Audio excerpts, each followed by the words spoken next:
Yeah, well that's it. I suppose it's still really sinking in at the minute. But whenever it's obviously nice to come down and pick up the individual awards. But I think the big award sitting up in Tyrone at the minute, and that's Sam. Sean asked me to do the captaincy last Saturday morning. I was surprised as anyone. I never thought at the age of 25 I'd be able to captain the country. And I suppose all year I've always had in the back of my mind it'd be nice to be part of the squad that travels down under, and it'd certainly be nice now to go down and hopefully lead the guys. And but at the end of the day, the squad that Sean's picked a minute, you really have you're going to have 27 captains travelling down there, and we just hope we can do the business now when we get down there. If you're obviously from Tyrone and knowing Cormac so well, it'd be nice now to go down and do him proud. I'm sure he'd be looking down on us, and that's it. And I suppose with Tyrone doing so well this year, I'm sure Cormac's happy up there, and hopefully now we can go down to Australia and do Ireland proud and do Cormac proud. It's a fantastic game. It's a game I really enjoy playing because of the speed and the movement and all with it. And whenever it is played right, it's a fantastic game for fans as well. And I'm sure everyone in Australia that'll be watching the games and even back home will appreciate that.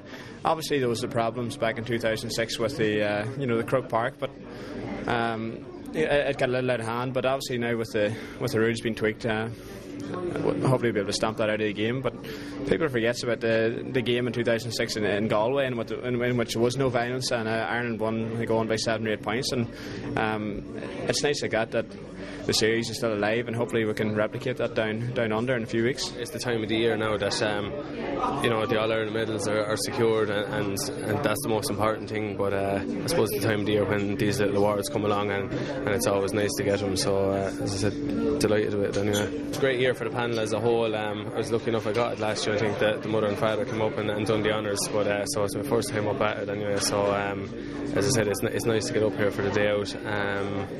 But as I said, it's been a great 3 years for the county as a whole and for us as a panel. And I think there was huge effort put in by everyone, and thankfully it paid off for us in the end. When a team wins one, they're always talking about two, and when they win two, they win three. So I suppose it's just the pub talk that'll be going around. At the moment, we're just kicking back. As I said, there's a few lads still involved with the club scene, and they'll get finished there. I suppose when next year comes along, I mean, it's a matter of fact that when the championship starts, Kilkenny are going for the All-Ireland the same as 10 or 12 other teams, and so be it. It's going to be for 4 in a row, but we just, as I said at the moment, just enjoy what's in front of us, and we'll deal with next year when it arrives. Okay, and Eddie, what's your own personal viewpoint on Galway joining the Leinster Championship next year? Do you think that they'll add to maybe the bite of the championship, or what way do you see it?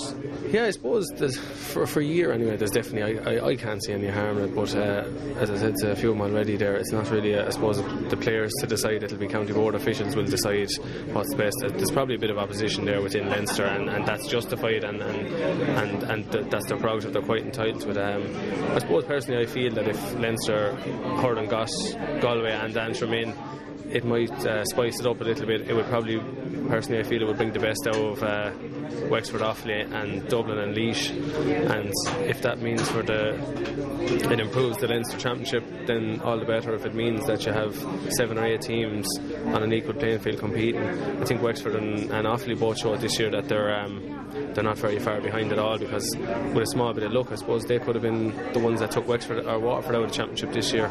So there's probably not a whole lot in it, but as I said, it's not for us to decide, unfortunately.